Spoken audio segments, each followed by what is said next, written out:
Hello everyone, this is Pooja and you are with Madhuwal. The world is your all access solution. CSR NET GRF preparation aptitude test. Aptitude इसलिए पढ़िए क्योंकि ये आपके हर एक exam में compulsory paper होता है, चाहे आप लाइफ साइंसेस हो, फिजिकल साइंस हो, केमिकल साइंस हो, वगैरह कुछ भी हो. एक बहुत इंपॉर्टेंट फॉर्मूला है, मुझे लगता है कि आपको पता होना चाहिए. Just a second, A plus B. ठीक है, ए प्लस बी. अब आपको इसके बारे में बहुत अच्छे से पता होगा.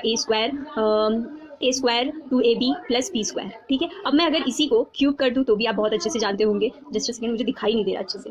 ये क्यूब हो गया. ठीक है, अभी मुझे विजिबल अच्छे से हो गया. ठीक है, आपको पता ही होगा ए का क्या होता है, क्यूब होता है. बी का भी क्या होता है, क्यूब होता है. प्लस है, याद रहिए प्लस रहे. ठीक है, उसके बाद 3ab, 3a और b.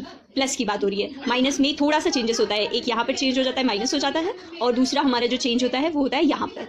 ठीक है, अब यहाँ पे होगा A B, A plus B, और वही चीज़ यहाँ पे माइनस में हो क्या होता है, माइनस हो जाता है. बहुत आसान है.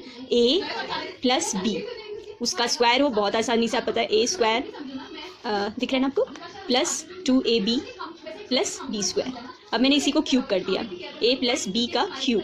ठीक है, तो ए क्यूब होता है प्लस बी क्यूब होता है प्लस उसके बाद होता है 3ab, 3ab और a प्लस बी होता है, a प्लस बी होता है. माइनस में यहाँ पे माइनस और आपका यहाँ पे माइनस हो जाता है. दूसरा सबसे इंपॉर्टेंट सवाल एक होता है, अगर a भी क्यूब है और प्लस b भी क्यूब है, ठीक है, तो आपका किस तरीके से आएगा, ये बहुत ध्यान से सुनिएगा, एक यही बहुत इंपॉर्टेंट सवाल है.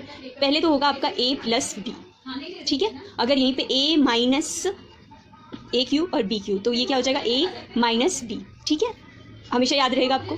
अब उसके बाद आपको लिखा जाएगा a का स्क्वायर. ठीक है, a का स्क्वायर लिखा हमने. उसके बाद हम लिखेंगे minus A B plus B square. यहाँ पे ये माइनस और प्लस हुआ है, लेकिन अगर यहीं पे माइनस करेगा तो वहाँ पे सब जगह प्लस रहता है. सिर्फ और सिर्फ यहाँ पे माइनस रहता है, यहाँ पे माइनस, यहाँ पे माइनस, और बाकी ये a square plus a B plus B square. बस, इसमें कोई वो नहीं है. इसी के ऊपर एक क्वेश्चन है, ये क्वेश्चन बहुत अच्छे से समझ लीजिएगा क्योंकि सवाल बहुत ही इंपॉर्टेंट होता है.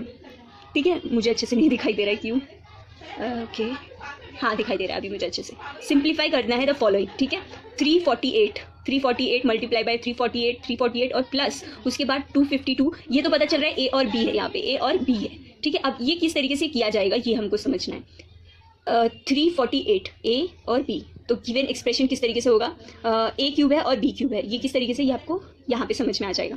ठीक है, ए प्लस बी,